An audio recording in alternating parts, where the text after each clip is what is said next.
There is no place that God is not. Remind yourself of this every day. It has been said that God sleeps in the minerals, rests in the vegetables, walks in the animals, and thinks in us. Think of God as a presence rather than a person, a presence that allows a seed to sprout, that moves the stars across the sky, and simultaneously moves a thought across your mind. A presence that grows the grass and grows your fingernails all at the same time. This presence is everywhere, therefore it must also be in you. And if it's everywhere, it must be in all that you perceive to be missing from your life. In some inexplicable way, you're already connected to all that you'd like to attract into your life by the presence of this universal, all-powerful spirit called God. You may have read about some of the great saints in India. They seem to possess the magical powers of instant manifestation. Their presence appears to heal the sick, and they communicate a sense of divine bliss and peace to all those that they encounter. One saint was asked by a reporter from the West, "Are you God?" The saint responded without hesitation, "Yes, I am," to which everyone in attendance seemed stunned. Then after a brief pause, he continued, "And so are you. The only difference between you and I," he said, "is that I know it, and you doubt it." You are a divine creation of God. You can never be separate from that which created you. If you can think of God as the ocean and yourself as a container, you may find it helpful in moments of doubt, or when you feel lost or alone, to remember that you are a container of God. When you dip your glass into the ocean, what you have is a glass of God. It's not as big or as strong, but it's still God. As long as you refuse to believe otherwise, you won't feel separate from God. Think of a drop of water from the ocean of abundance that's separated from its source. Separated from its source, that droplet of water will ultimately evaporate and return to its source. The point is that while it's in its liquid form, disconnected from its source, it loses the power of its source. This is the essence of the secret of always treasuring your divinity. While you're separated in your mind from your source, you lose your divine power, the power of your source. Just like the drop of water, you too will change form and ultimately return to your source.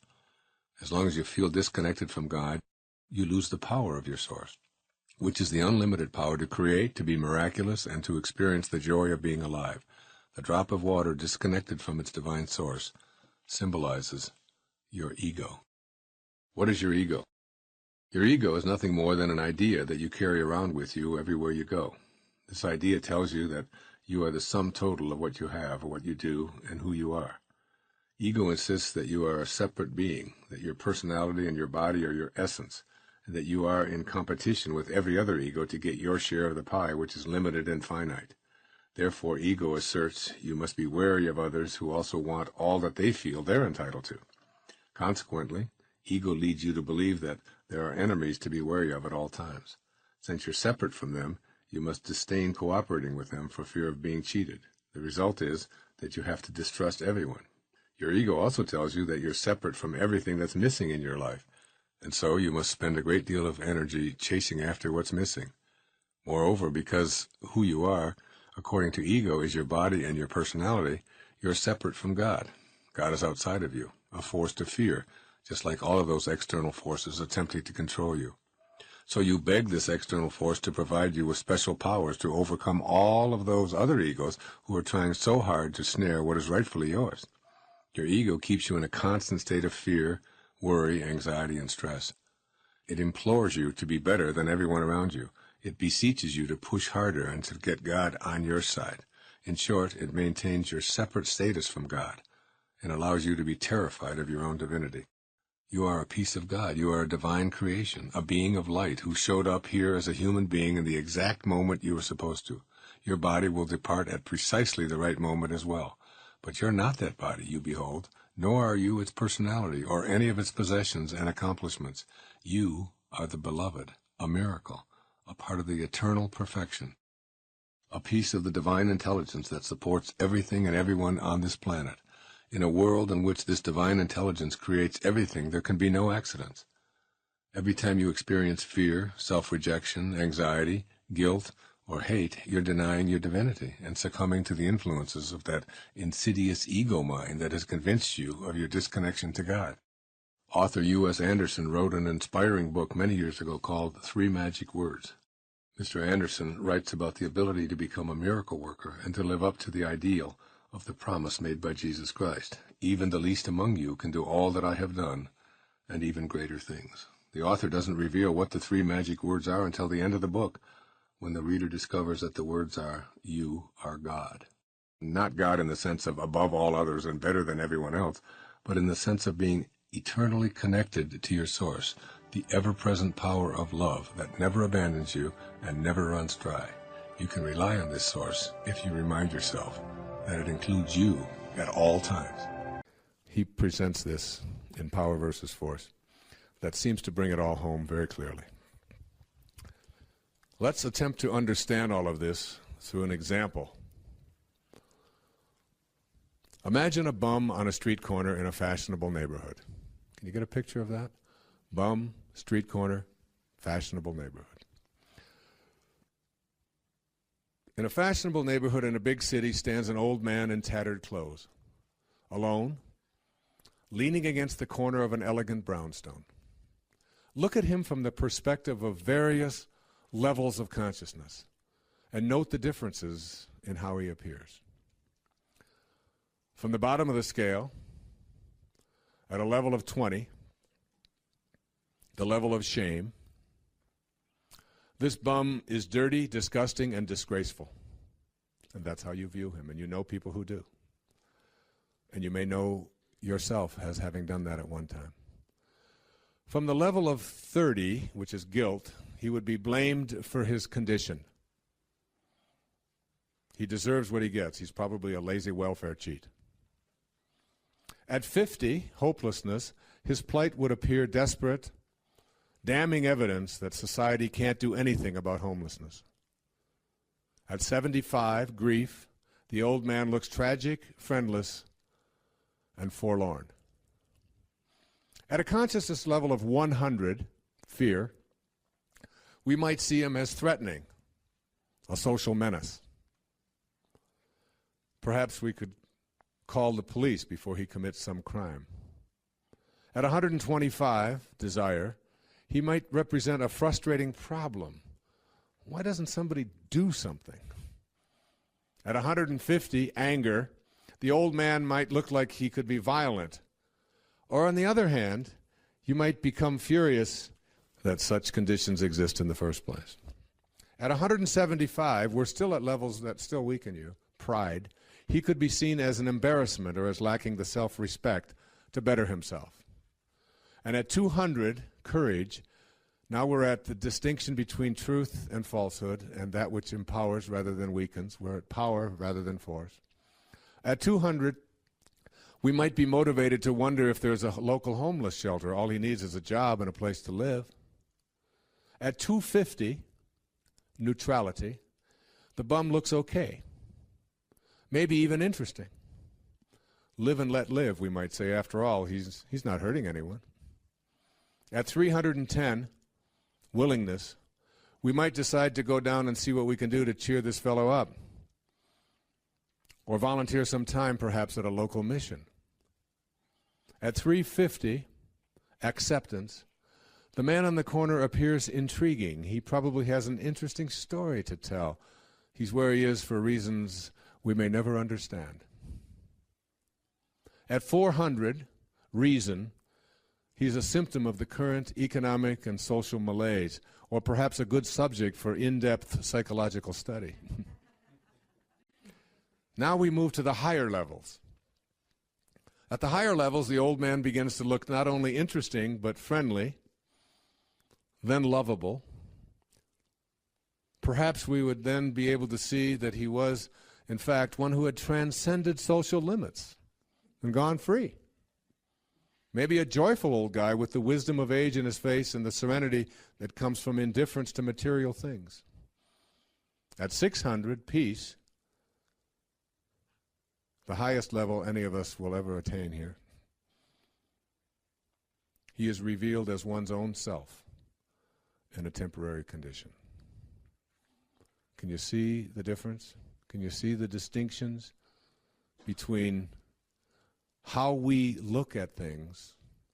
A simple bum standing on a corner and all of the attendant ways that we have of processing it some of which will weaken us individually and collectively, and some of which will empower us individually and collectively.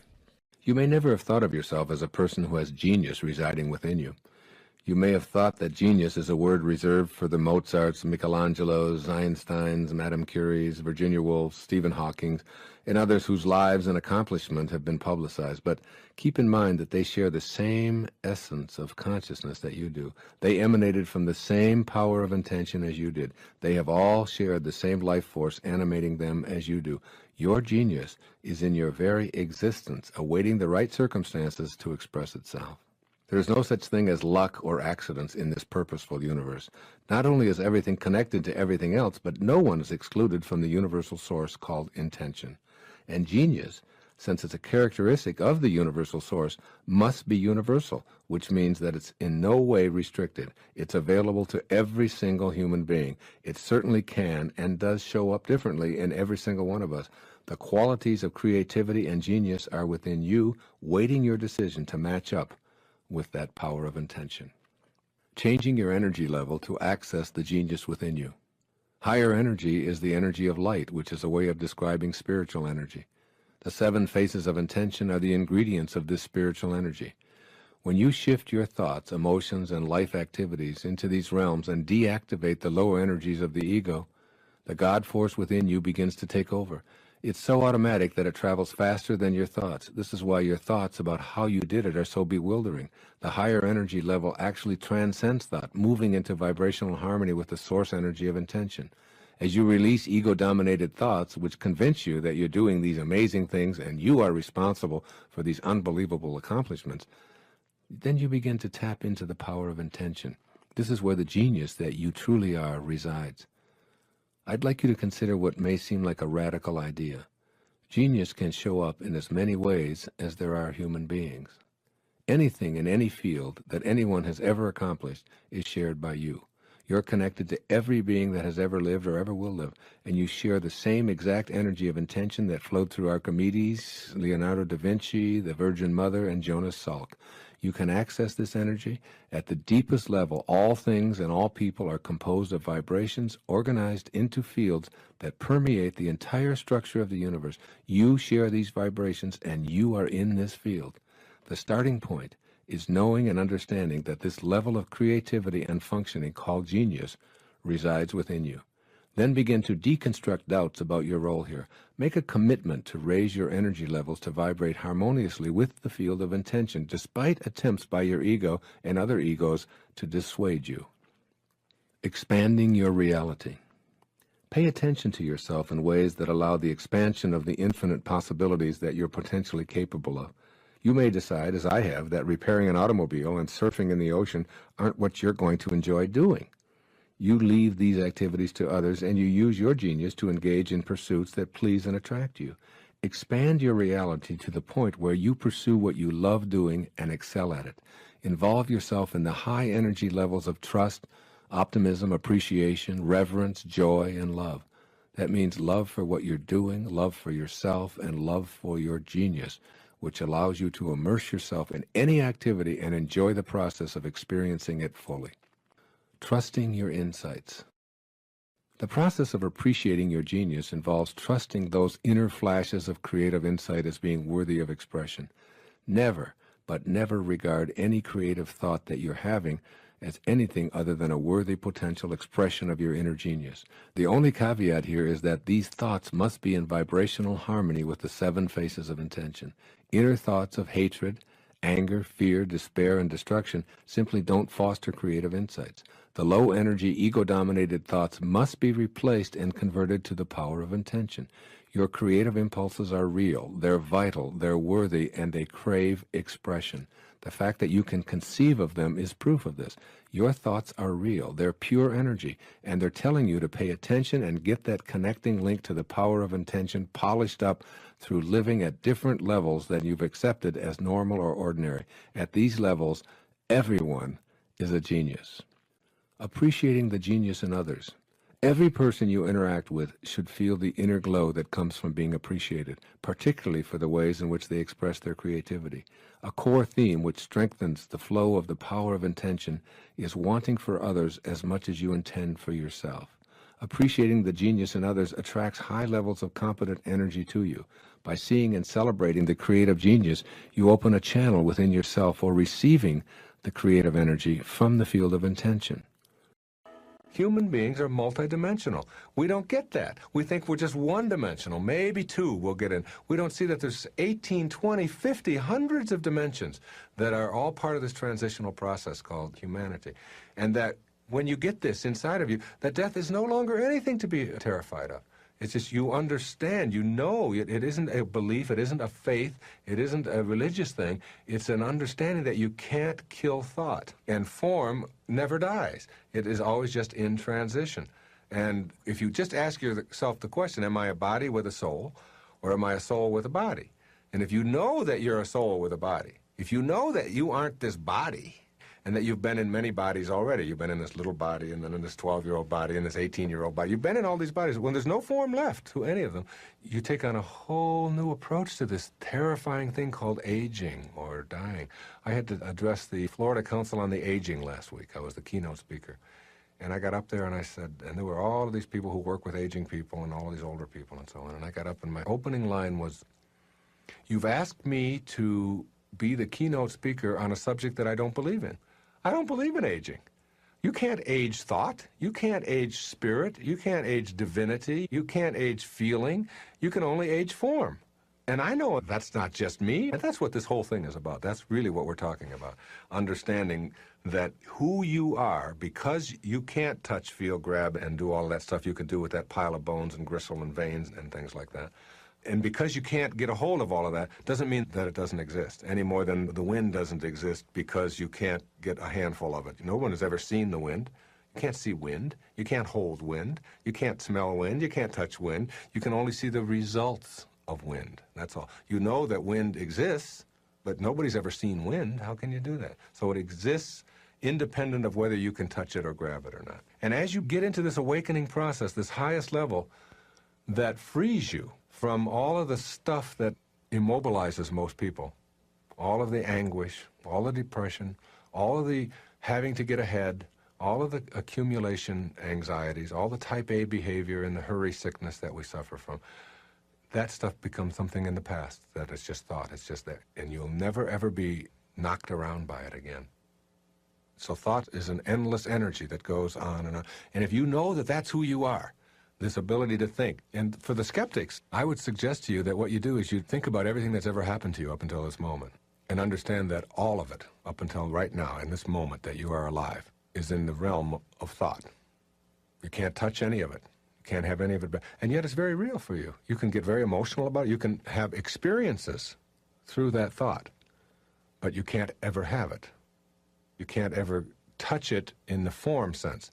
So that your whole experience of your past up until this very second is all in thought and nothing more, right? And yet it's very real. And then I would say to you that to think about everything that's going to happen to you from this second on and to understand that that's also nothing more than pure thought. You can't have any of that. You can't touch tomorrow. You can't get a hold of your goals.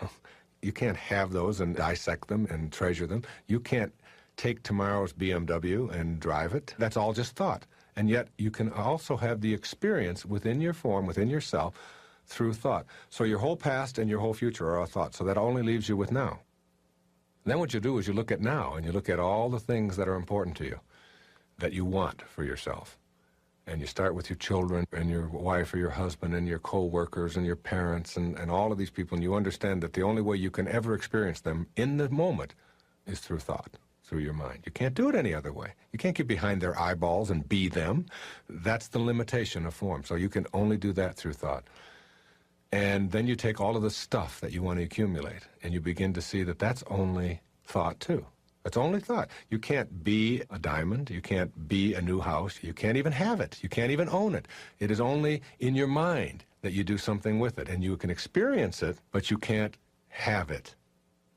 Now you get to this place where you understand there are no limits on me because I can think anything I want. Now you're looking at new rules. New rules. Here are the rules. There are no such thing as cause and effect. Now, we live by cause and effect in form. You do this, and it causes this, and physical form is altered by this and that.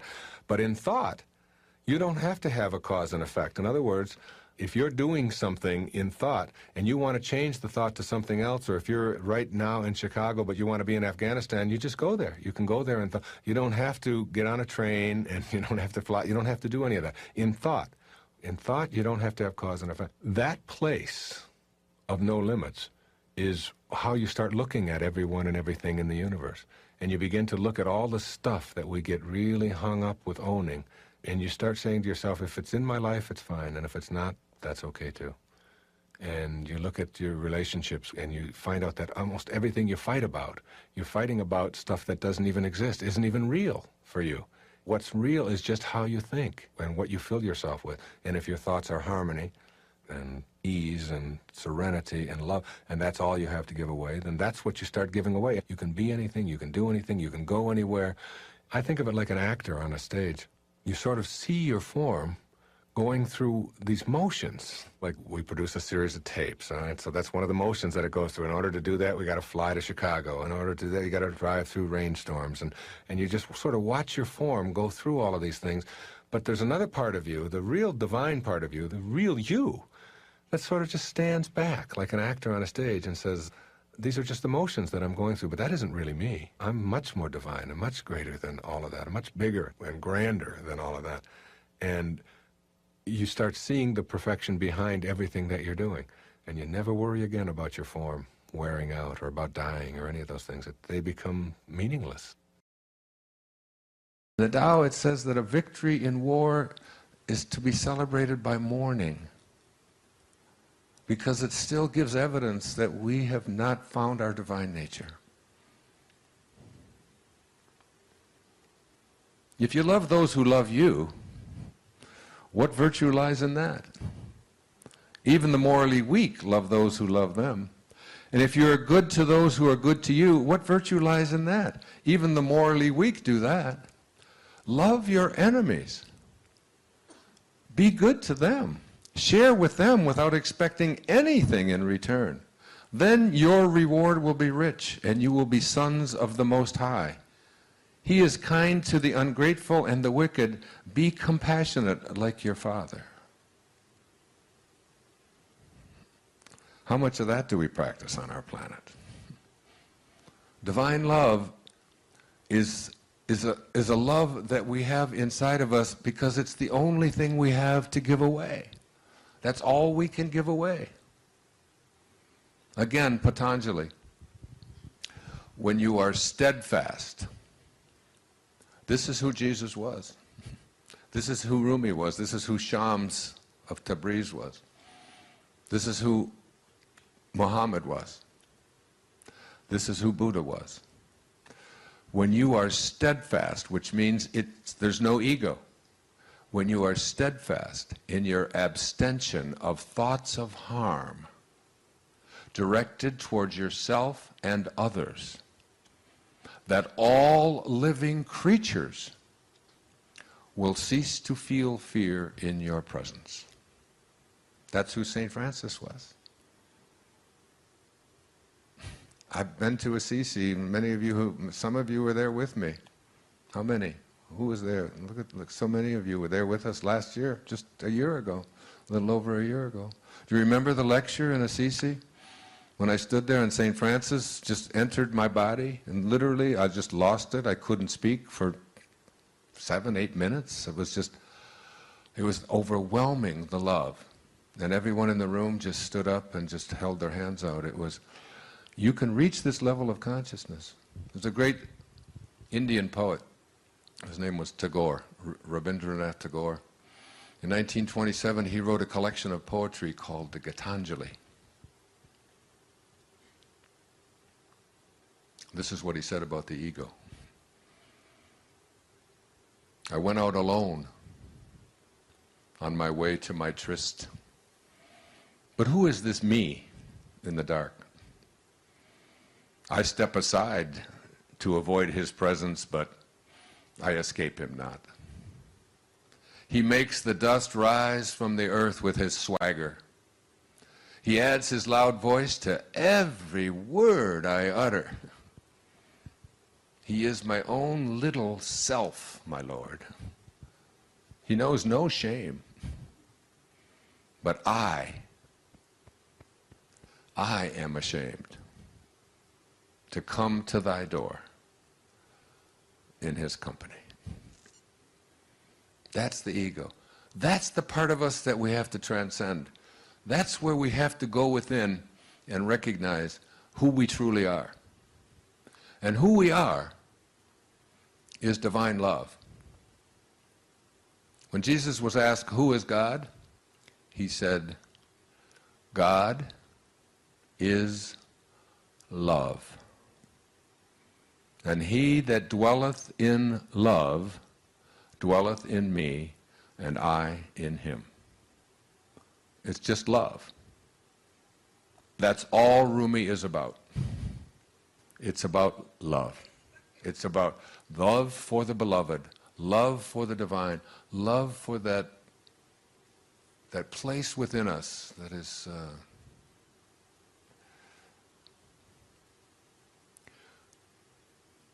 is our excitement. It is our God.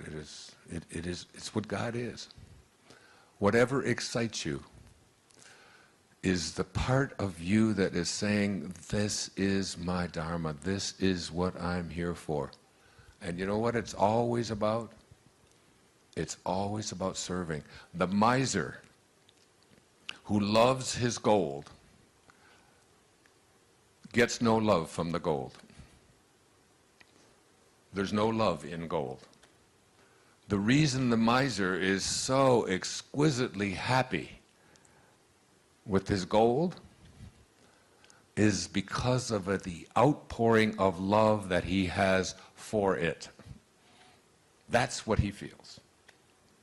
When you feel so good about your Mercedes, or you feel so good about this ship, or you feel so good about your great paintings, as I read to you at the beginning of today, the Chinese versus the Byzantines. When you feel so great about these great accomplishments and all that you have, and all that you own, and all that you've defeated, and all the wins that you've had, it's nothing to do with any of that stuff external to you. It's the outpouring of love that you are giving to it.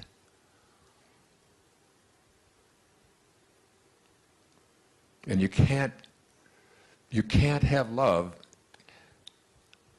in your life, and you can't give it away unless that's what you have inside. So look at the energy of your life, the energy of the foods that we eat, the shows that we watch, the places that you accumulate, the friends that you have, the people that find fault with what you're doing. Look at all of the way, even a simple little thing like feng shui, which is a Chinese form of how you arrange the furniture in your, it's so cool. But I've got a lady who works with me over in Maui, and every time I go away, she'll come back and she'll have this thing moved over here and this thing over there, and I'll say, but I like this here. This is where I shave. No. The feng shui of that isn't quite right, and you don't want to have a red next to you. I just listen to her. My place is one of the most pleasant and beautiful places. Of course, having it on the ocean has a lot to do with it as well. But I believe that energy is in everything. Change the energy of your life and reconnect to the energy of spirit. Spiritual energy is healing energy. And also the way that we talk to ourselves. How do you talk to yourself? If you think, here's one of my favorite quotes, the creative source in your life, here it is right here, this creative source. This source reacts to your belief in shortages with a fulfillment of your belief. If you believe there's shortages out there and you can't attract them into your life, now this is a source that is unlimited abundance. It just is a constant state of creating. It's always creating, okay?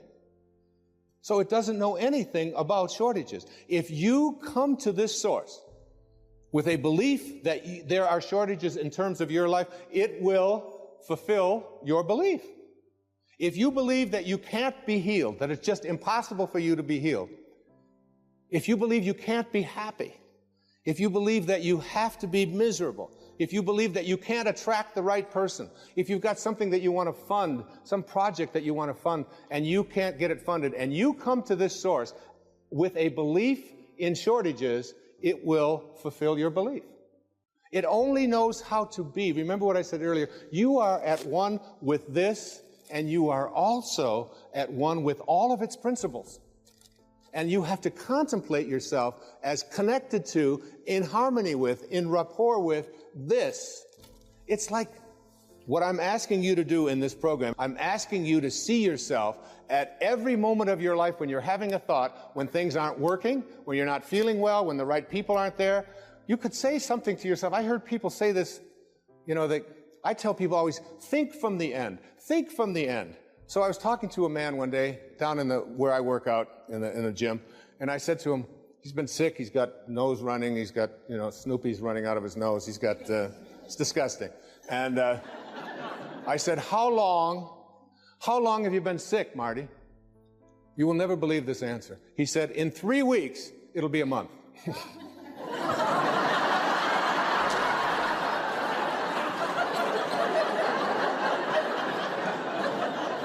What kind of thinking is that?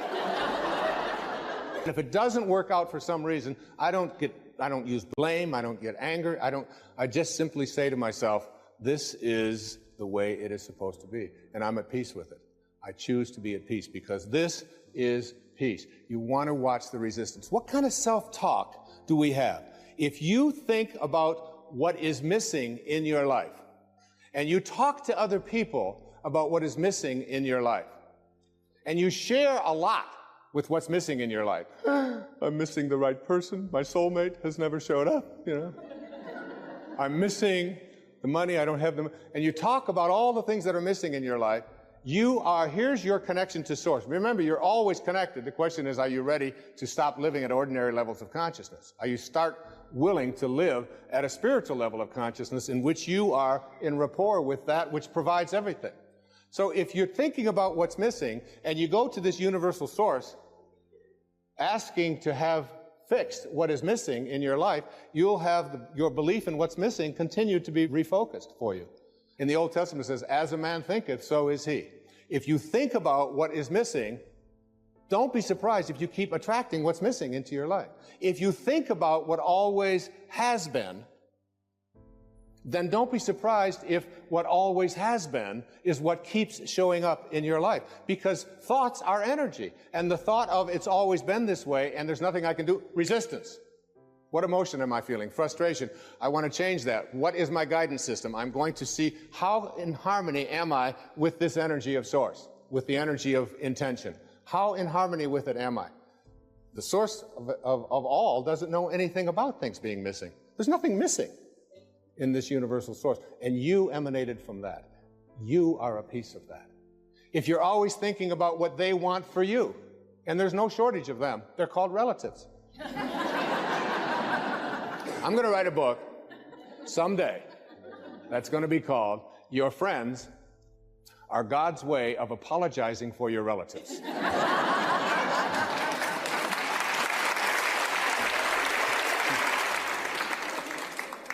Why? Because, by the way, I gave this same talk to your relatives and they applauded even louder. Okay? Because a friend is someone before whom you can think aloud.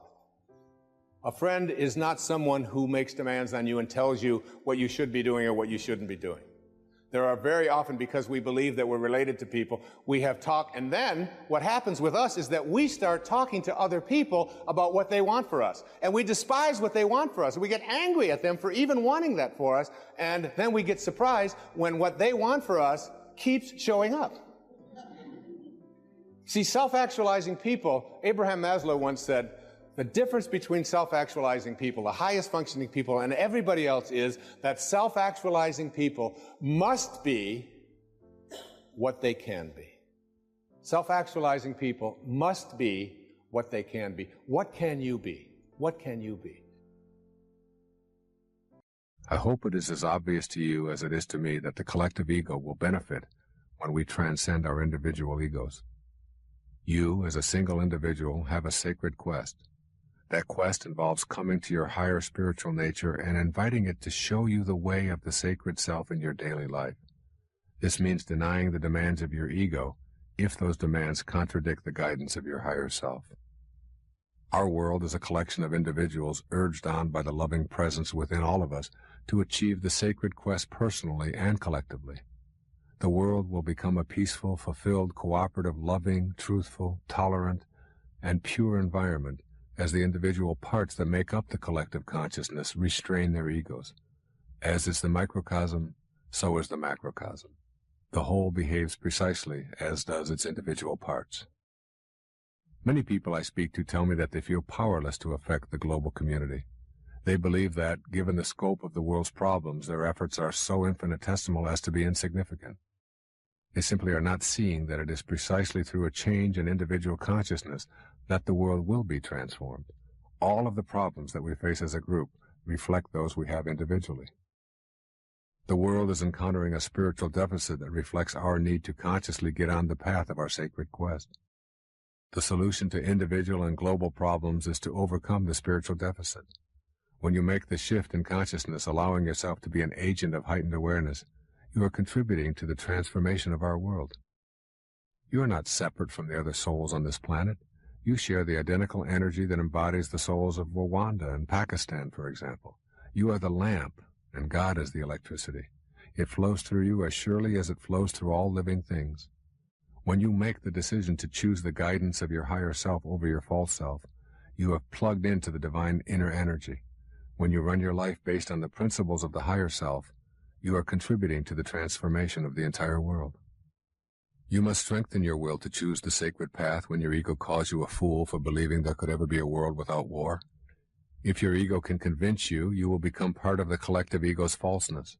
Individuals who choose ego propaganda are individuals who will build more bombs and manufacture more weapons. Currently, there are some 6 billion people on the planet. About 3 million are at war or in skirmishes that cause them to kill and torture each other. But that means that there are 5,997,000,000 who are not at war. This is a hopeful statistic, which our egos do not want us to consider. By contrast, the collective ego strives to keep the populace nervously on the edge with reminders to view the world in terms of us versus them. This ego viewpoint not only reinforces the insane escalation of ways to kill each other, but is also responsible for most of our social problems. The world ego is our false self, and this is the primary characteristic that we need to recognize. We want to believe that we are our physical bodies, and that the territories we occupy are so important that we are willing to kill each other in order to maintain those boundary lines. We have become convinced that our true identities are located in tribal ancestries, traditions, histories, genealogies, and the color and shape of our bodies. We have lost sight of our authentic identities because of the labels that our egos have assigned to us.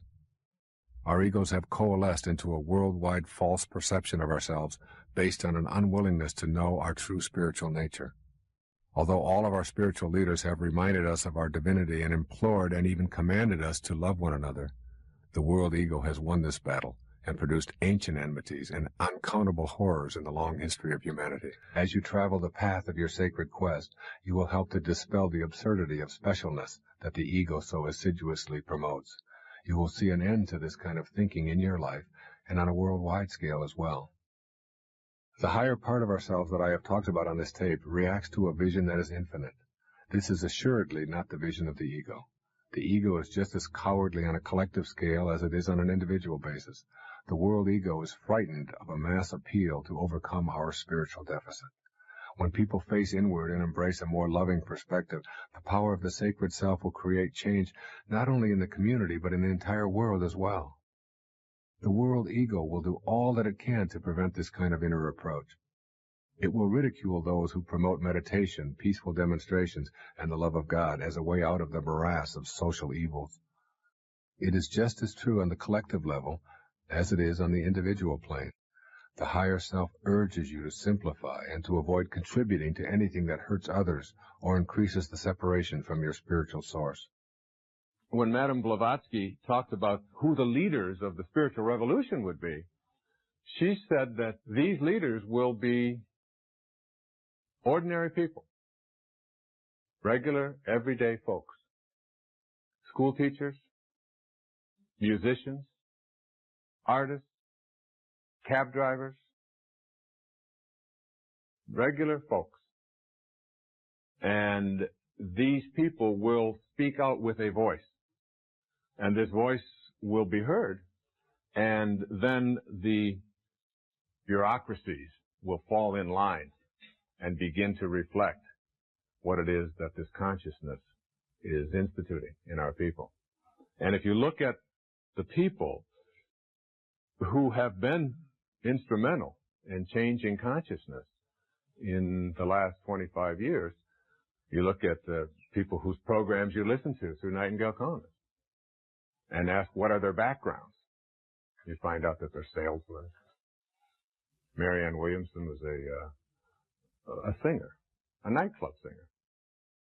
Louise Hay was a dancer. Dennis Waitley was a salesman. Zig Ziglar was a preacher. People who just did everyday, regular things. I was a school teacher. And somehow there's a power, there's a pressure, there's something that has come and put us in a position of just talking about this kind of shift, this kind of consciousness. Mindfulness just is, here's one of the Thich Nhat Hanh's quotes. He says, "Walk as if you are kissing the earth with your feet."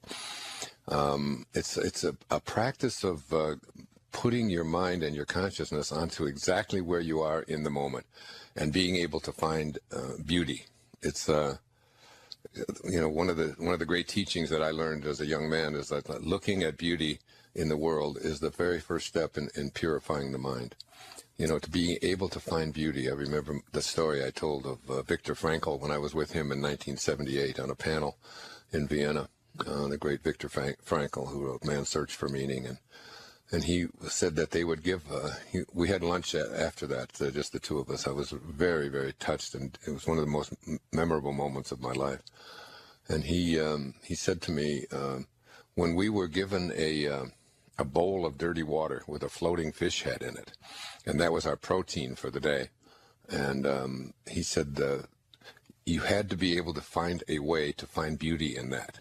He said, when we're challenged with circumstances over which we have absolutely no control, that we're challenged to change ourselves. And instead of looking at this as poor me and this shouldn't be happening and isn't this awful, but looking at it in terms of this is where I am. This is where I am in this moment. And in this moment, I'm going to find beauty in this and be in a state of appreciation for this fish, for it's giving its life to me. It's allowing me to survive and so on. And he said the people, he told me, and I'll never forget this, he said the people in the concentration camps, this was in Auschwitz in Poland, he said the people who couldn't find beauty in the circumstances that they were in, the horrible circumstances that they were in, he said they would always perish. He said, you've got to be able to see beauty. The famous line from John Keats in Ode on a Grecian Urn, beauty is truth, and truth is beauty. That's all you need to know on earth. That's all you know on earth, and all you need to know. And so that this ability, and that's what mindfulness is. It's walking on the earth and kissing the ground with your feet with each step that you take and becoming aware of it. He talks frequently about being able to find beauty in just drying a dish. Yeah, a lot of times people sit down, and while they're while they're sitting down for a meal, they're already thinking about what they're going to have for dessert, and instead of just being there in this moment. If this is the appetizer and this is the bite that I'm taking, and and this is what I'm tasting in this moment, and to find beauty in virtually everything that there is in you. It's this way of making the mind pure. Every beauty which is seen here below, down here below, by persons of perception resembles more than anything else that celestial source from which we all come. Isn't that great? Every beauty that we see resembles more than anything else that source. We're talking about source, connecting to source, from which we all come. Do you see beauty? Do you see it more or less in your life? Can you find it in a homeless person urinating on the street? Can you find beauty in a cockroach? As you reach higher levels of consciousness, you begin to see, not only do you see beauty everywhere and in everything, you begin to recognize it as truth. And, you know, you can look around, whoever you are, listening, wherever you are on this planet right now, look out your window, or look to your right, or look to your left, wherever you are, you know, in a little room someplace, or sitting on a beach somewhere, or driving in your car, or whatever it may be, and just look around. What I want to say to all of you is that, you know, the very first step in purifying your mind and moving into higher levels of consciousness, and recognizing the eternal, infinite consciousness that you are, is to look at beauty in the world and see it in as many places as you can. And if you're a writer, you write a poem about it. I mean, there's 3 or 4 poems in there right now that and if I were talking, if Rumi were here listening, and maybe he is, maybe that was Rumi, you know, in the, because I have such a love affair with his poetry. Maybe it was Rumi walking across my balcony on the railing, saying, "Find beauty in me." Just one of the strangest experiences that I've had, and that all came from Thich Nhat Hanh. And since we had that experience, and since I was reading him this week, I've been finding beauty in everything, you know, in every little bird that flies by, and every person that's out there, and every wave that shows up, and so on. Do I pray as if my prayers are already realized? The traditional means of prayer that I was exposed to throughout my life involved asking for something and hoping that an external God would provide me with the answers for my wishes. A close friend and colleague of mine, Greg Braden, who is also a student and admirer of Neville, writes in his penetrating book, The Isaiah Effect, "Rather than asking that the outcome of our prayer come to pass, we acknowledge our role as an active part of creation and give thanks for what we are certain that we have created. Whether we see immediate results or not, our thanks acknowledge that somewhere in creation our prayer has already been fulfilled." Unquote. This may appear to contradict the ask and you shall receive version of prayer that you are likely exposed to. It may feel new, but it is so important that you acknowledge your own divine role in the fulfillment of your spiritually aligned desires for yourself and others.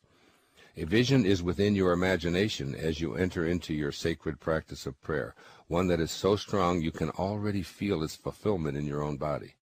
To once again quote Neville, quote, "The moment you accept the wish as an accomplished fact, the subconscious finds means for its realization. To pray successfully, then, you must yield to the wish, that is, feel the wish fulfilled." Unquote.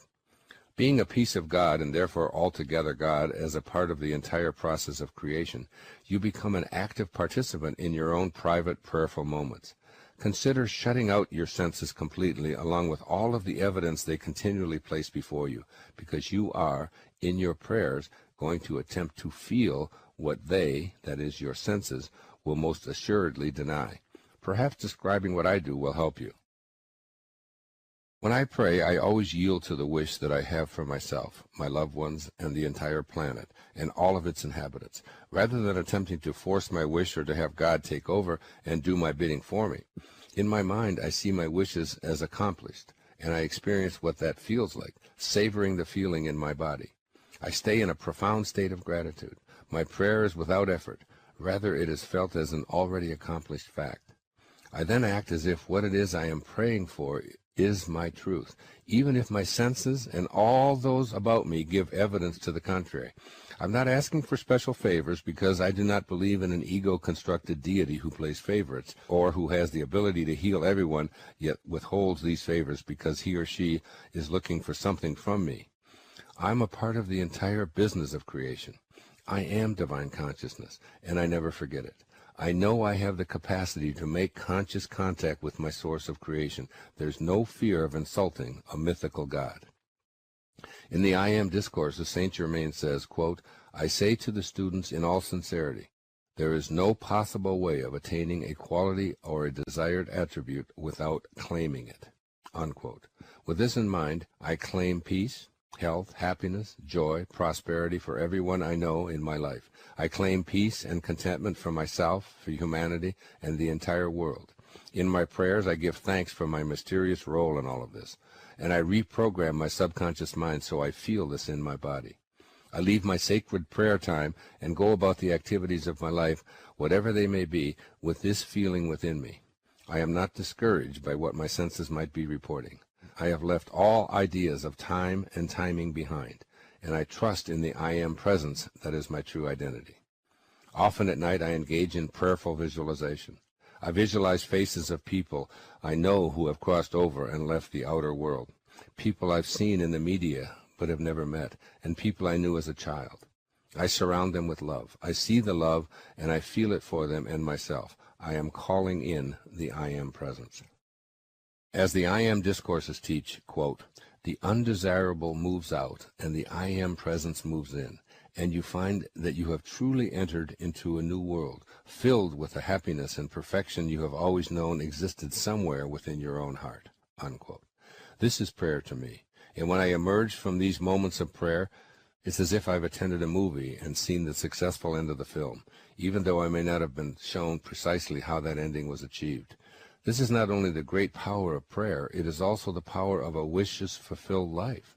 No ego, no force, no special privileges, simply an awareness of the power that exists within us when we assume that what we pray for, always aligned with our highest selves, is a completed fact. We are, each and every one of us, a participant in this dance of creation. What I call authentic prayer is inviting divine desire to express itself through myself. It expresses my experience of oneness with the divine energy. This may sound like a radical or even blasphemous notion, but is the source of all spiritual traditions. Here's a few examples. In Christianity, they say the kingdom of heaven is within you. In Islam, they say those who know themselves know their God. In Buddhism, they say, look within, you are the Buddha. In Vedanta, they say Atman, or individual consciousness, and Brahman, universal consciousness, are one. Yoga says God dwells within you as you. Confucianism, heaven, earth, and human are of one body. And in the Upanishads, the ancient texts of the Hindus, by understanding the self, all this universe is known. Trust, then, is the cornerstone of my praying, and with it comes the peace that is the essence of manifesting. There comes a moment, often so quiet that the mind almost misses it, when something inside you pauses and listens. It is not the voice of fear, not the endless commentary of the ego explaining, defending, comparing, and rehearsing the past. It is something softer, older, infinitely wiser. It is the awareness that says, without words, you are ready now, ready to stop fighting life, ready to stop demanding that the river flow backward, ready to remember who you were before you learn to doubt yourself. If you are hearing this, it is not an accident. Nothing meaningful ever is. When the soul is prepared, the teaching appears. When the soil is receptive, the seed knows exactly where to land. So let us begin not with effort, not with striving, but with noticing. Notice the breath entering your body without being asked. Notice the heart beating faithfully, never once requesting your permission. Notice how the sun rises every morning without consulting your opinions, how the seasons turn without argument or resistance. There is an intelligence moving through everything, an organizing principle that has never failed to know how to grow a tree from an acorn or shape galaxies out of silence. And that same intelligence is moving through you now. The question has never been whether life is supporting you. The only question has been whether you are willing to align with it. Much of human suffering comes from a single misunderstanding, the belief that you are separate from the flow of life, that you must control it, dominate it, or outthink it in order to be safe. The ego thrives on this illusion. It whispers that you are unfinished, unworthy, behind schedule. It convinces you that peace is conditional, that joy must be earned, that love is something to chase rather than something to allow. And so you spend years running toward a future that never arrives, dragging the past behind you like a heavy chain, wondering why fulfillment feels just out of reach. But the truth is simpler, gentler, and far more liberating. You were never meant to carry all of that weight. Awareness is the first awakening. Awareness is the light that reveals what has always been here. When you become aware of your thoughts, you begin to see that many of them are recycled echoes of fear, borrowed beliefs, inherited limitations. They are not you. They are events passing through consciousness, like clouds drifting across an open sky. The sky does not argue with the clouds. It does not cling to them or resent them. It simply allows them to move on. And in that allowance, the sky remains untouched. You, too, are that spacious awareness, not the passing storms. The moment you truly see this, something remarkable happens. You stop trying to fix yourself. You stop waging war against your own humanity. You recognize that healing does not come from correcting some imagined flaw, but from remembering your wholeness. The soul does not need improvement. It needs recognition. It needs your willingness to be present, to listen, to trust what it has been quietly guiding you toward all along. Alignment begins when you choose thoughts that harmonize with truth rather than fear. This does not mean denying challenges or pretending that pain does not exist. It means refusing to let pain define you. It means understanding that every experience, even the most difficult, carries information rather than punishment. Life is not happening to you, it is responding to you. When you align your inner world with peace, clarity, and compassion, the outer world reorganizes itself in ways that often feel miraculous, but are simply natural consequences of resonance. Think of a tuning fork. Strike one, and another nearby begins to vibrate without being touched. Your thoughts work the same way. When you consistently tune yourself to gratitude, to kindness, to trust, life answers in the same frequency. This is not superstition. It is the nature of energy. You cannot hold resentment and inner freedom at the same time. You cannot cling to the past and be fully present now. One dissolves as the other is chosen. Inner peace is not the absence of noise, but the absence of resistance to noise. It is the understanding that you do not need conditions to be perfect in order to be content. Peace is a decision you make in this moment, and then again in the next, and again after that. It is the quiet confidence that comes from knowing you are supported by something far greater than your personal will. When you trust the intelligence that moves the universe, you stop forcing outcomes. You stop exhausting yourself with control. You allow life to meet you halfway. This trust is not passive. It is deeply alive. It is an active surrender, a conscious choice to cooperate with reality rather than argue with it. Imagine how much energy you would reclaim if you stopped resisting what is and started working with it. Imagine how light you would feel if you released the need to be right, the need to prove, the need to carry old stories about who hurt you and why. There are no justified resentments, because resentment is always a claim that the present moment should be different from what it is, and the present moment never negotiates. Forgiveness, then, is not something you do for others. It is something you do to free yourself from the prison of your own mind. When you forgive, you are not saying that what happened was acceptable. You are saying that you refuse to let it own you any longer. You are choosing peace over the familiar chaos of anger. You are choosing to align with the intelligence of love rather than the habit of pain. The ego will protest. It always does. It will say that if you let go, you will lose your edge, your identity, your protection. But what you lose is only what was never real to begin with. What you gain is spaciousness, creativity, and a profound sense of belonging. You realize that you are not a stranger in this universe. You are an expression of it. You are not here to conquer life. You are here to participate in it. When you shift your thoughts, your life does not change because the world suddenly becomes kinder. Your life changes because you begin to see clearly. You notice opportunities where you once saw obstacles. You feel guidance where you once felt confusion. You trust your intuition because you finally recognize it as the language of the soul. The soul always knows. It has always known. It speaks through feelings of expansion and contraction, through quiet nudges and moments of stillness. It does not shout, it invites. Living in the now is not a spiritual slogan, it is a practical liberation. The present moment is the only place where life can actually meet you. The past exists only as memory, the future only as imagination. When you anchor your awareness here, you discover that most of what you feared was never real. You discover that joy is not postponed. It is available in the simplest experiences: a breath, a smile, a moment of clarity. The now is where alignment happens. The now is where peace lives. You are already enough, not because you have achieved something, but because existence itself chose you. You are here because life said yes to you. You do not need to add anything to be worthy of love or belonging. You need only to remove the false beliefs that told you otherwise. When you stop measuring yourself against external standards, you begin to feel the quiet dignity of simply being. This is not complacency. It is authenticity. As awareness deepens, you may notice that life seems to guide you with greater precision. The right words appear at the right time. The right connections form effortlessly. This is not because you are special in the egoic sense, but because you are aligned. You are no longer swimming against the current. You are allowing yourself to be carried by the same force that carries the stars. And there will still be challenges. Awakening does not remove you from life, it brings you fully into it. But you meet difficulties differently now. You meet them with curiosity rather than fear, with compassion rather than judgment. You understand that every experience is either an expression of love or a call for it. This understanding softens you without making you weak.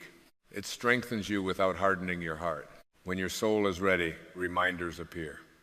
Sometimes they come as words, sometimes as silence, sometimes as a deep knowing that cannot be explained. This is one of those reminders, not to tell you what to become, but to remind you of what you already are, a divine being having a human experience, a point of awareness through which the universe is learning about itself. So trust the process unfolding in your life. Trust the timing that seems mysterious, but is always precise. Trust that when you shift your thoughts from fear to faith, from control to cooperation, from resentment to forgiveness, your life naturally moves in a new direction. Not because you forced it to, but because you finally allowed it to. And in that allowing, you discover the quiet truth that has been waiting patiently beneath all the noise. You were never lost. You were only listening to the wrong voice. Now, as awareness returns, alignment becomes natural, inner peace becomes familiar, and trusting the intelligence that moves the universe feels less like a leap of faith and more like coming home. And as you settle into this remembering, something subtle yet profound begins to shift inside you. It is as though a long-held tension loosens its grip, as though a door you forgot was there quietly opens. You realize that so much of your life was spent trying to become someone, when all along you were being invited to unbecome everything that was never true. This is the gentle paradox of awakening. You do not acquire wisdom, you remove the noise that hid it. You do not chase peace. You stop interrupting it. There is a sacred intelligence at work within you that has nothing to do with your resume, your history, or the labels you have worn. It existed before your first success and remains untouched by your greatest disappointment. When you align with this intelligence, you feel a sense of ease that cannot be manufactured. You move through the world with less friction. Decisions feel clearer, not because life becomes simpler, but because you are no longer divided within yourself. Alignment is inner agreement. It is when your thoughts, your feelings, and your actions are no longer at odds. So many people live in quiet resistance, arguing with what is, replaying what should have been, rehearsing what might go wrong. This resistance drains life of its natural vitality. But when you soften into acceptance, not resignation, but conscious acceptance, you step into a different relationship with reality. You stop asking life to meet your conditions, and you begin meeting life as it is.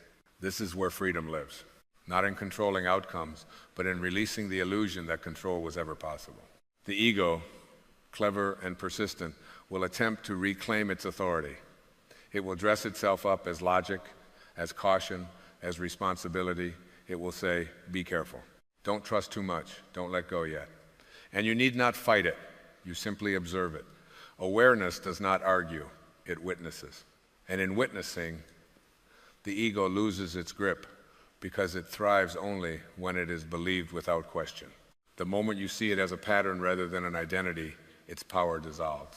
This is where compassion naturally arises, not just for others, but for yourself. You begin to see how innocently you learned your fears, how faithfully you carried beliefs that were never yours to begin with. There is no need for self-judgment here. Judgment belongs to the past. Compassion belongs to now. And compassion is transformative. It does not demand change, it allows it. As your inner dialogue softens, your outer world responds in kind. You may notice fewer conflicts, or perhaps the same situations arise, but no longer disturb you in the same way. This is the quiet miracle of inner peace. Peace does not mean that storms never come. It means you no longer mistake yourself for the storm. You are the awareness watching it pass. You are the stillness in which movement happens. Trust deepens here, not as blind faith, but as lived experience. You begin to trust life because you see, again and again, that when you release rigid expectations, something more fitting often emerges. You see that detours carry information, that delays have intelligence, that endings make space for beginnings you could not have planned. The universe is not punishing you, it is guiding you, sometimes away from what you want in order to bring you closer to what you need. And then there is forgiveness, the great unburdening of the heart. Forgiveness is not forgetting, it is remembering without pain. It is the recognition that holding on to anger does not protect you, it imprisons you. When you forgive, you are not excusing behavior, you are reclaiming your energy.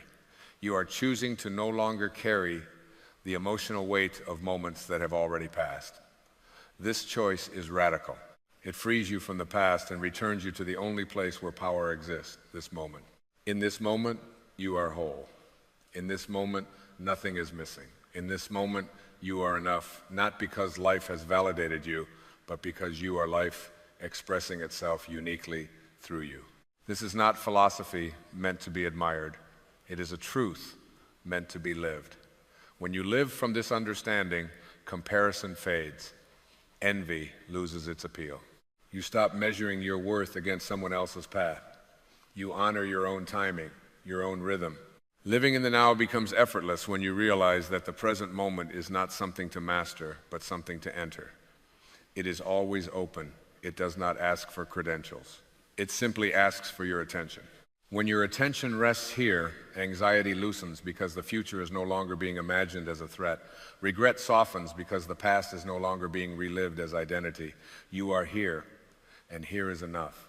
The soul communicates through this presence. It speaks through intuition, through subtle feelings of alignment or unease. When something feels expansive, life-giving, peaceful, even when it is challenging, you are likely moving in harmony with your deeper self. When something feels contracted, heavy, or fear-driven, it is not a failure, it is information. The soul is always guiding, never condemning. It offers direction, not judgment. As you learn to listen, you discover that you are never truly alone. There is an underlying companionship in existence itself, a sense that you are held, supported, and guided by an intelligence that knows far more than the conscious mind can grasp. Trusting this intelligence does not mean abandoning responsibility. It means releasing anxiety. It means doing what is yours to do and then letting go of the outcome.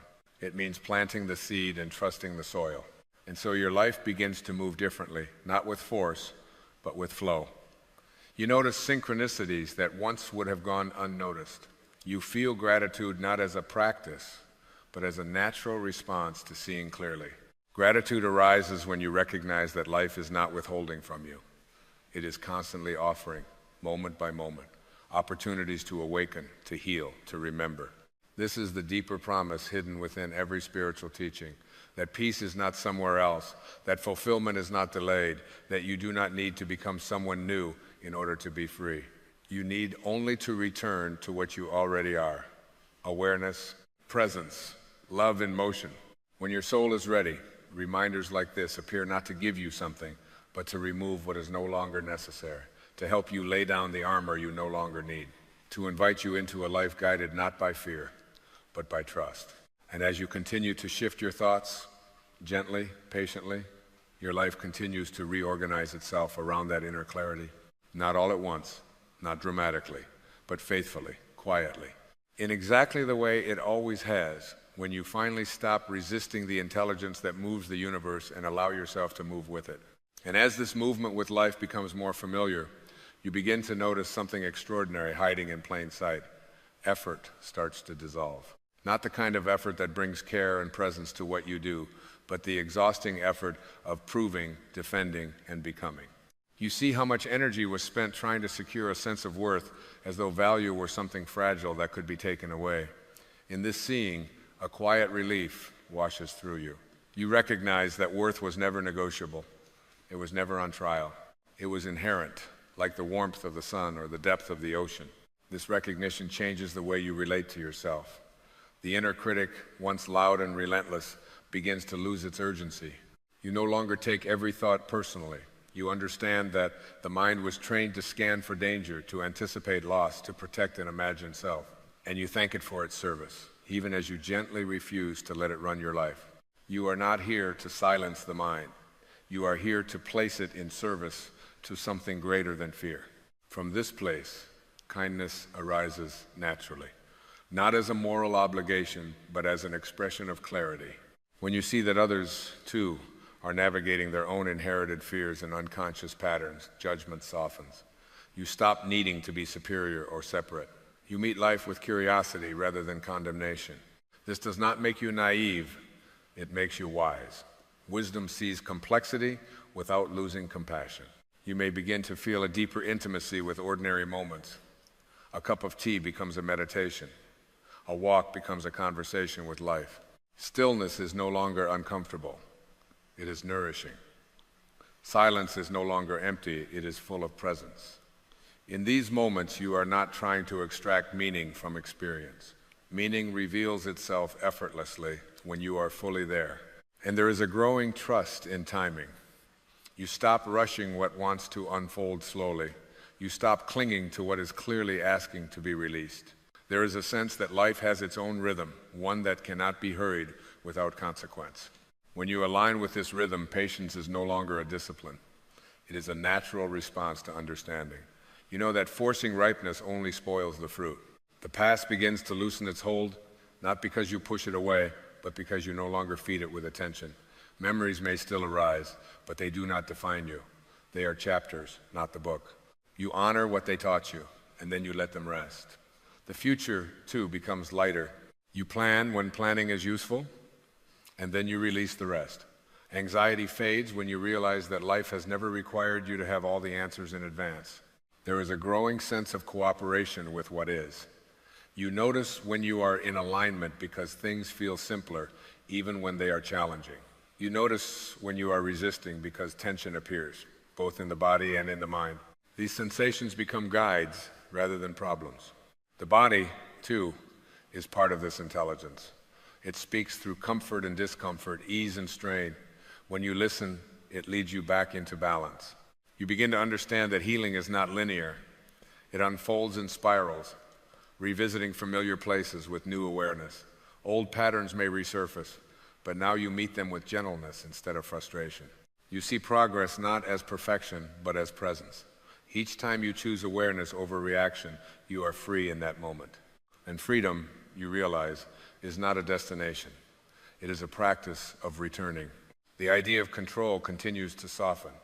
You see how life has always been responding to the quality of your attention. When your attention was rooted in fear, life reflected tension and struggle. When your attention shifts toward trust and openness, life responds with clarity and support. This is not because the world has changed, but because your relationship with it has. You are no longer pushing against the current. You are allowing yourself to be carried. There is a quiet joy in this allowance. Not the excitement that depends on circumstances, but the steady joy of alignment. It feels like standing in sunlight after years of shade. You realize that joy does not require a reason. It arises naturally when resistance dissolves. It is the default state of a mind at peace with itself. And with this joy comes humility. Not the kind that diminishes you, but the kind that places you accurately within the whole. You see that you are neither insignificant nor separate. You are a vital expression of something vast. Life is experiencing itself through you, uniquely, moment by moment. This understanding brings both reverence and ease. You no longer need to carry the universe on your shoulders. You are carried by it. As this awareness deepens, you may notice that your priorities change. What once seemed urgent loses its grip. What once felt important reveals itself as distraction. You are drawn toward what is meaningful, not because you are trying to be spiritual, but because clarity naturally gravitates toward truth. You choose depth over noise, presence over performance, authenticity over approval. And so the unfolding continues, quietly, faithfully, not as a dramatic transformation that separates you from the world, but as a gentle awakening that brings you more fully into it. You are still human. You still feel. You still learn. But you are no longer lost in the illusion that you are alone or incomplete. You are aware. You are aligned. You are at peace, not because life is perfect, but because you are no longer arguing with it. And as you continue to shift your thoughts patiently, compassionately, your life continues to move in a new direction. One that feels less like striving and more like remembering, less like becoming and more like being, less like searching and more like finally recognizing that what you were looking for has been here all along. And as this remembering settles fully into your being, there is a quiet homecoming that takes place. Not a dramatic arrival, not a declaration, but a gentle recognition that you have always been where you needed to be. The seeking relaxes. The striving softens. You sense, perhaps for the first time, that life has never been asking you to chase it, only to trust it. The intelligence that turns seeds into forests and night skies into constellations has been guiding you all along, even in moments when you believed you were lost. There is a tenderness here, a reverence for your own journey. You see how every misstep carried instruction, how every pause had purpose, how every ending was clearing space for a deeper beginning. Nothing was wasted, nothing was random. Even the moments of confusion were part of the awakening, gently loosening your attachment to certainty so that wisdom could enter. You understand now that clarity does not come from controlling the path, but from walking it with presence. In this awareness, you no longer ask life to prove itself to you. You feel the quiet assurance that you are supported, not because circumstances are always kind, but because something within you is unshakable. You are rooted in being rather than outcome. You meet each moment as it arrives, neither clinging nor resisting, allowing experience to move through you like breath. This is inner freedom. Not escape from life, but intimacy with it. And there is a softness in your gaze now, toward yourself and toward others. You see beyond roles and reactions. You recognize the shared longing beneath every human story, the desire to be at peace, to belong, to remember love. This recognition dissolves separation. It invites compassion without effort. You do not need to agree with everyone to understand them. You do not need to fix the world to meet it with kindness. The present moment becomes your refuge, not because it shields you from pain, but because it anchors you in truth. Here, you are not defined by memory or anticipation. Here, you are alive, awake, responsive. The mind grows quieter, not because it has been silenced, but because it has been relieved of its burden. It no longer needs to guard your worth or predict your safety. You have remembered something deeper than thought, and in this remembering, gratitude arises naturally. Not gratitude for things being perfect, but gratitude for being present, for breathing, for seeing clearly, for the simple miracle of awareness itself. Gratitude becomes a way of living, a gentle acknowledgement that life is always offering you exactly what you need to awaken further. You move forward now with trust, not as an idea, but as a lived experience. You trust yourself because you trust the intelligence that lives through you. You trust timing because you have seen how life unfolds with precision when you stop interfering. You trust that when it is time for the next step, it will reveal itself, just as this moment revealed itself when you were ready. There is no finish line here, no final destination. Awakening is not something you complete, it is something you continue to choose. Each breath is an invitation, each thought is a doorway. Each moment offers you the same quiet question: will you meet life with fear or with love? And each time you choose awareness, alignment follows. Each time you choose trust, peace deepens. So rest here in this knowing, not as an ending, but as a beginning that has always been present. Let the mind relax its grip. Let the heart open without agenda. Let life move you, guide you, surprise you. You do not need to rush. You do not need to arrive. You are already home in the only place that has ever mattered.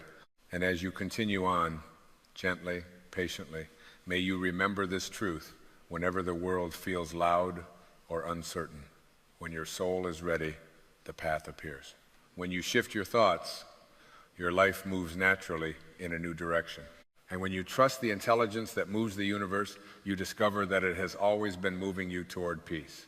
There comes a quiet moment in the journey of awakening that almost no one prepares you for, because it cannot be explained by the language of striving or success or self-improvement. It arrives softly, without drama, without fireworks, without the applause of the world. It feels like standing in an open field after a storm has passed, when the air is so still that even your thoughts seem to pause out of respect. In that moment, you may notice something that startles you. Not fear, not sadness, but a gentle absence. A sense that the old urgency to be someone, to be known, to be defined, has simply loosened its grip. And the mind, which has been trained to label everything, might whisper, "This feels like I don't want to exist anymore." But that whisper misunderstands what is happening. This is not a desire to leave life. It is a remembrance that you were never confined to the narrow idea of a self in the first place. When awakening deepens, the ego does not disappear in a dramatic collapse. It fades like a shadow at dusk. You don't fight it, you don't defeat it. It simply becomes unnecessary. The stories you once carried so tightly, who you are, what you've been through, what you must become, begin to feel heavy, like clothing worn long after the season has changed. And in that shedding, there can be a strange, beautiful emptiness. Not the emptiness of lack, but the emptiness of spaciousness. Like an empty cup that is finally ready to be filled with something far greater than the noise of identity. This is where many people become confused. They have spent their entire lives believing that existence requires constant effort, constant proof, constant reinforcement. The ego has convinced them that to exist is to perform, to compare, to defend, to accumulate. So when that machinery quiets down, the nervous system searches for something to cling to. The mind asks, if I am not striving, who am I? If I am not chasing meaning, what is my purpose? If I no longer feel the need to announce myself to the world, do I still matter? And the answer, spoken not in words but in awareness, is profoundly simple. You matter more than ever, because you are no longer confusing your worth with your noise. There is a sacred misunderstanding that happens at this stage. People think awakening should feel like constant bliss, endless joy, perpetual inspiration. But awakening is not an emotional high. It is a release from emotional dependency. It is not about feeling more. It is about needing less. Less validation, less approval, less explanation, less resistance to what is. And when the need to exist as a separate, defended entity dissolves, what remains is not nothing. What remains is life itself, moving through you without obstruction. Imagine a river that has been dammed for years by beliefs, fears, and labels. The water is still there, but it is constrained, controlled, forced into narrow channels. When awakening occurs, the dam does not explode. It is quietly removed. And suddenly the river flows as it was always meant to flow, wide, effortless, unconcerned with its own name. The river does not wake up each morning asking if it deserves to exist. It does not compare itself to other rivers. It does not cling to its past path. It simply flows. And in that flowing, it nourishes everything it touches. This is the stage where the soul begins to recognize itself beyond form. You start to sense that what you truly are cannot be captured by a role, a title, a personality, or even a spiritual identity. You are not the thinker of thoughts. You are the awareness in which thoughts arise and dissolve. You are not the body. You are the life animating it. You are not the story. You are the silence that remains when the story rests. And when this recognition settles in, there can be a deep longing not to disappear from the world, but to stop pretending to be separate from it. The ego resists this stage because it survives on distinction. It needs edges. It needs boundaries. It needs a me and a them. Awakening softens those edges. You begin to feel less like a fragment and more like a field. Less like a wave struggling against other waves and more like the ocean expressing itself in countless forms. And the ego interprets this as annihilation because it cannot comprehend unity. But the soul recognizes it as homecoming. There is great healing in realizing that you do not need to announce your existence to justify it. The sun does not wake up and declare its importance. The flower does not apologize for blooming. The stars do not compete for attention in the night sky. They simply are. And in their being, they serve the whole. When you stop trying to exist as an idea and allow yourself to exist as presence, life begins to move through you with a natural intelligence that requires no effort. This is why the emptiness you feel after awakening is not something to be feared. It is the empty space left behind when the false self steps aside. It is the silence after the mind has exhausted its arguments. It is the pause between breaths where peace lives. And in that emptiness, you may notice a tenderness, a gentleness, a compassion that was always there but drowned out by the noise of becoming. You listen more. You react less. You love without agenda. You forgive without keeping score. You no longer need to be right because being right was never the point. At this stage, forgiveness becomes effortless, not because you approve of what happened, but because you see that holding resentment requires a rigid self to protect. When that rigidity softens, there is nothing left to defend. You understand deeply and without spiritual bypassing that resentment is a story the ego tells to justify its separation. And when separation dissolves, resentment loses its foundation. There are no justified resentments because there is no isolated self that needs justification. Living in the now ceases to be a practice and becomes a natural state. Not because you force yourself to stay present, but because the past no longer defines you and the future no longer controls you. You realize that the only place life has ever been willing to meet you is here, in this breath, in this moment, in this awareness. And when you rest here, truly rest, the compulsion to escape existence falls away. You do not want to disappear. You want to arrive fully without the burden of who you thought you had to be. This is the paradox of awakening. The less you try to exist as someone, the more alive you feel as everything. The less you cling to identity, the more authentic your expression becomes. You stop performing life and start participating in it. You speak when there is something true to say, not when silence threatens your sense of importance. You act when action is aligned, not when restlessness demands movement. You trust the intelligence that beats your heart and grows the trees and turns the planets without ever consulting the ego. And in this trust, a deep inner freedom emerges. Freedom from the need to prove. Freedom from the fear of disappearing. Freedom from the belief that your value depends on visibility. You understand that you are already enough, not because you have achieved something, but because you are an expression of the same creative force that animates all life.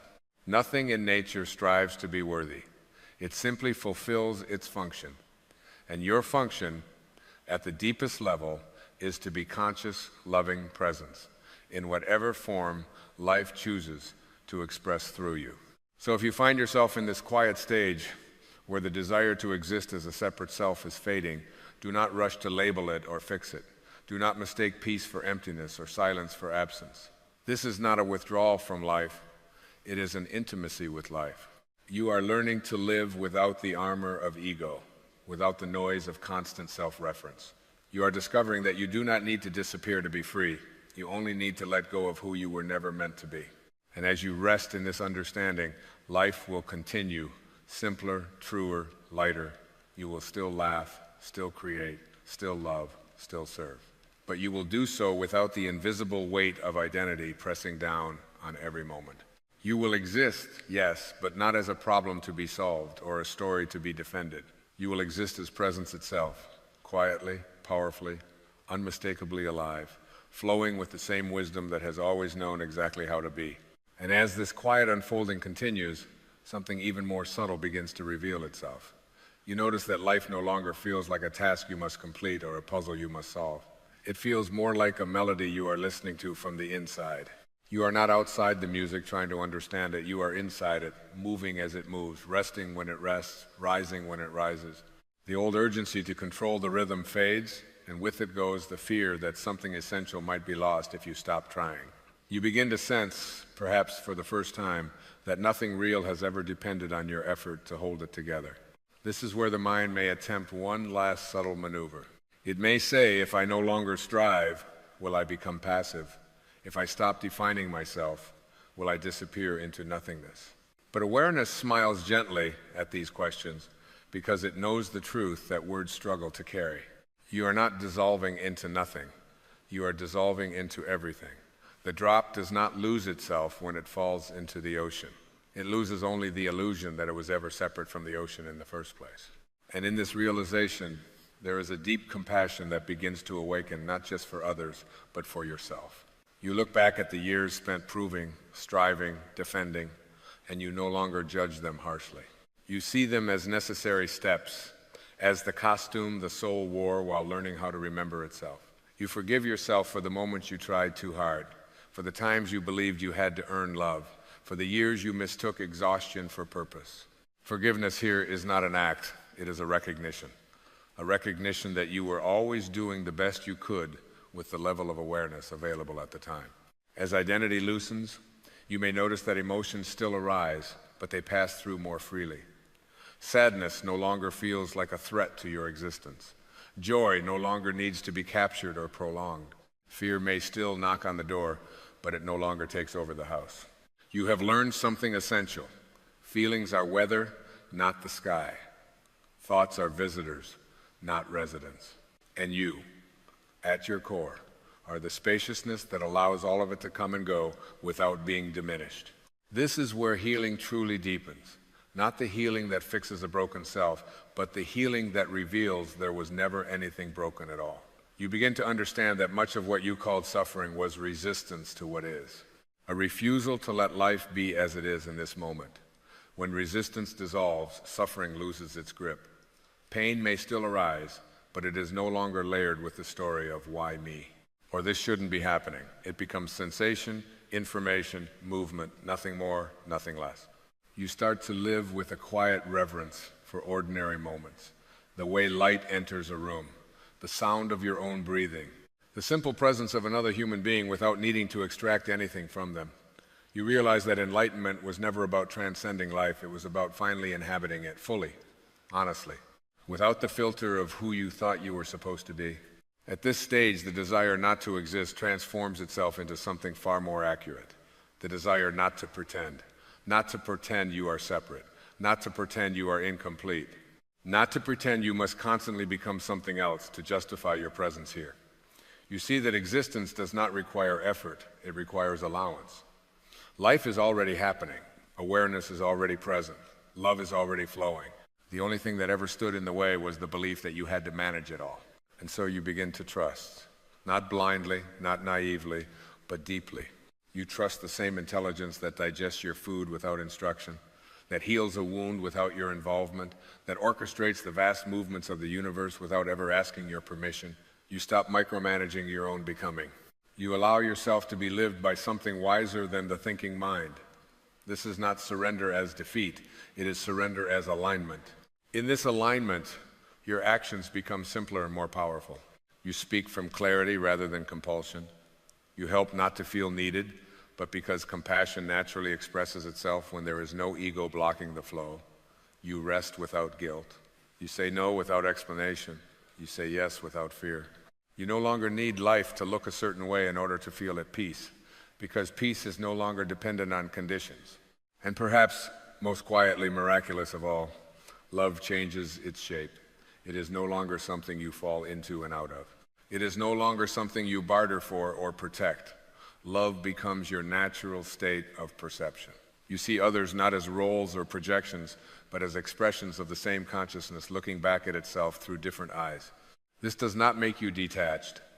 It makes you profoundly intimate with life. You feel connected without clinging. You care without controlling. You give without losing yourself. So when the mind returns to that old phrase, the desire not to exist, you can meet it with gentleness and understanding. You can hear what it is really saying. It is not asking for annihilation. It is asking for truth. It is asking for rest from the exhausting job of being someone. It is asking to lay down the mask and breathe as awareness itself. And here, in this breath, in this moment, you discover that you are not disappearing at all. You are arriving as presence, arriving as peace, arriving as the quiet knowing that you are not a fragment struggling through a hostile world, but an expression of a living, intelligent universe learning to experience itself through form. You exist, yes, but not as a story that must be maintained. You exist as the space in which all stories appear and fade. You exist as the stillness beneath movement, the silence beneath sound, the love beneath every form of fear. And in this realization, the longing to dissolve the false self is fulfilled, not by leaving life, but by finally living it, without resistance, without pretense, and without the weight of an identity that was never truly you. And as you settle even more deeply into this way of being, something profoundly stabilizing begins to take root. The quiet is no longer unfamiliar. The stillness no longer feels like a void that needs to be filled. It becomes a trusted companion, a gentle presence that reminds you that nothing essential is missing.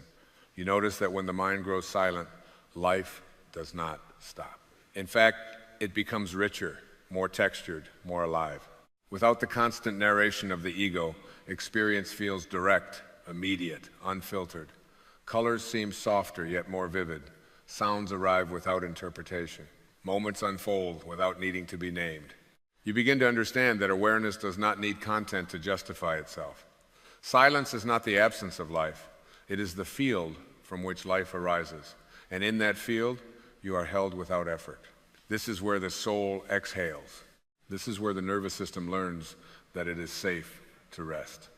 Safe to stop scanning for threats. Safe to stop proving worth. Safe to stop asking, am I enough? Because the question itself has dissolved. At this stage, the idea of identity starts to feel almost quaint, like an old coat you once wore out of habit rather than necessity. You can still put it on when life calls for it. You can function, speak, choose, respond, but you are no longer inside it. You wear identity lightly, like a role in a play you know is temporary. And because you are no longer confused about who you are no longer afraid of losing who you are. There is an enormous freedom in this. A freedom that does not announce itself loudly, but quietly transforms everything. You may notice that time feels different now. The past no longer pulls at you with the same emotional gravity. The future no longer feels like a cliff you must constantly prepare to jump from. Time becomes something you move through, not something that moves against you. You realize that most suffering was never about what happened, but about the story you carried forward and rehearsed endlessly. When the storyteller rests, the story loosens. And in that loosening, the present moment reveals itself as more than enough. This is where gratitude begins to arise without effort. Not gratitude as a practice, not gratitude as a list, but gratitude as a natural response to seeing clearly. You are grateful not because everything is perfect, but because you are no longer arguing with reality. You are grateful because you see how much energy was once spent resisting what is, and how little is required now to simply allow life to unfold. Even challenges are met differently. They are no longer enemies to defeat or obstacles to resent. They are movements within consciousness, passing experiences that no longer define you. You start to sense that the soul always knew this, that beneath every search, every ambition, every attempt to become something, there was a quiet knowing whispering, you don't need to go anywhere. You don't need to add anything. You don't need to fix yourself to belong here. Awakening is not the acquisition of wisdom. It is the removal of what was never true. It is the peeling away of assumptions until only what is real remains. And what remains is astonishingly simple. Presence, awareness, being, not as concepts, but as lived reality. You are here, breathing, sensing, aware. Nothing more is required. The desire to disappear dissolves because you realize you were never trapped in existence to begin with. You were trapped in an idea about existence. And now that idea has loosened, softened, faded. There is a deep humility that comes with this recognition. You no longer feel the need to elevate yourself above others or compare your awakening to anyone else's path. You see that every being is moving at the exact pace required for their own remembering. Judgment fades because judgment requires separation. Superiority fades because it was built on insecurity.